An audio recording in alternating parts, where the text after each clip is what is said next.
வணக்கம். நம்ம எல்லாருக்குமே வர்ற ஒரு பவர்ஃபுல் எமோஷன் தான் கோபம். ஆனா அது எப்படி புரிஞ்சுக்கிட்டு ஸ்மார்ட்டா ஹேண்டில் பண்றது? அத பத்தி தான் இந்த முழு விளக்கத்திலையும் நம்ம பார்க்க போறோம். உங்களுக்கும் இந்த மாதிரி நடந்திருக்கும் இல்லையா? டிராஃபிக்ல ஒருத்தர் கட் பண்ணிருவார்.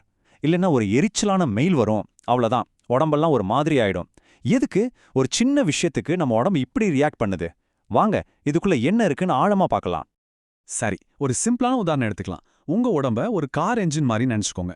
உங்களுக்கு கோபம் வரும்போது அந்த என்ஜின் அப்படியே ஓவர் ஸ்பீட்ல ஹை கியர்ல பறக்க ஆரம்பிக்குது. அப்போ என்ன நடக்கும்? ஓகே, நம்ம இன்ஜின் இப்படி ஓவர் ஸ்பீட்ல போகும்போது உடம்புக்குள்ள என்னென்ன கெமிக்கல் ரியாக்ஷன்ஸ் நடக்குதுன்னு இப்ப பார்க்கலாம்.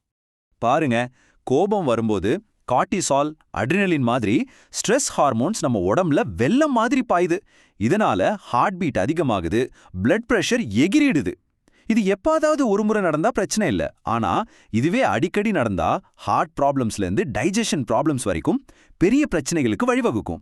சோ கோபத்தை கண்ட்ரோல் பண்றது மனசுக்கு மட்டும் இல்ல, நம்ம உடம்புக்கு ரொம்ப ரொம்ப முக்கியம். சரி, கோபம் வந்துடுச்சு. அந்த நிமிஷத்துல சூடா இருக்கிற இன்ஜினை எப்படி கூல் பண்றது? அதுக்கு சில உடனடி ஃபர்ஸ்ட் எய்ட் டிப்ஸ் இருக்கு. வாங்க பார்க்கலாம். இது ரொம்ப சிம்பிள், ஆனா ரொம்ப பவர்ஃபுல்லான ஒரு டெக்னிக்.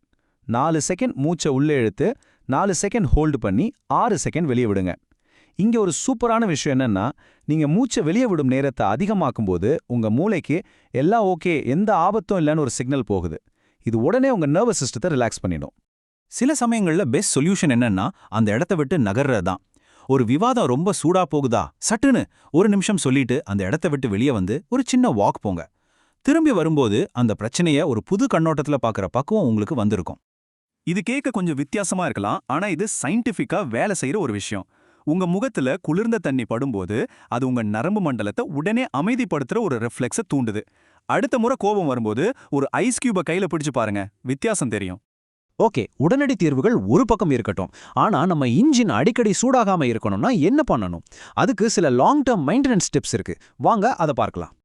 இந்த ஸ்லைட்ல இருக்கிற ஒவ்வொரு பாயிண்ட்டும் ஒரு தங்கம். ரெகுலர் எக்ஸசைஸ் பண்ணா மன அழுத்தத்தை குறைக்கிற ஹார்மோன் சுரக்கும். நல்லா தூங்குனா இமோஷன்ஸை கண்ட்ரோல் பண்ற பவர் அதிகமாகும்.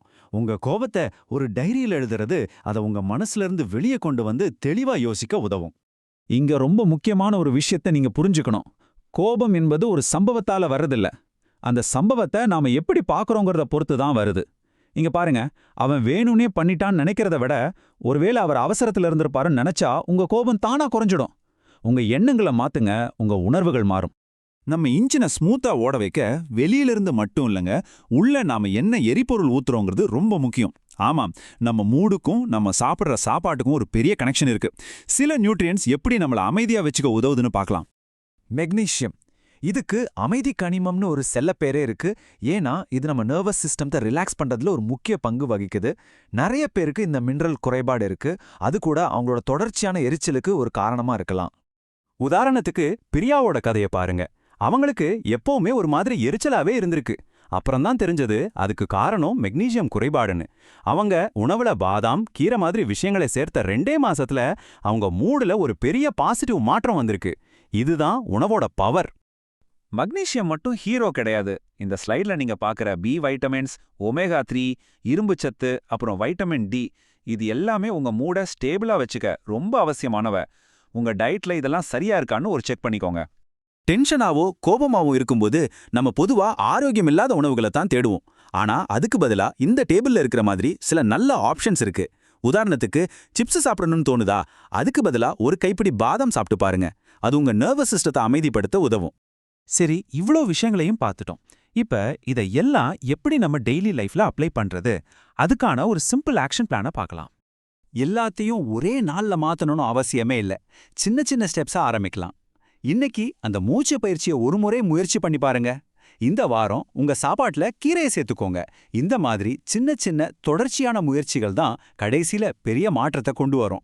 இந்த விளக்கம் உங்களுக்கு யூஸ்ஃபுல்லா இருந்திருக்கும்னு நம்புறேன். சரி, இப்போ உங்களுக்கான ஒரு கேள்வி. நீங்க இன்னும் அமைதியா சந்தோஷமா இருக்க இன்னையில இருந்து உங்க தட்டுல சேர்க்க போற அந்த முதல் உணவுப் பொருள் என்ன? யோசிச்சு பாருங்க. சின்ன ஆரம்பம் தான் ஒரு பெரிய பயணத்துக்கான முதல் படி.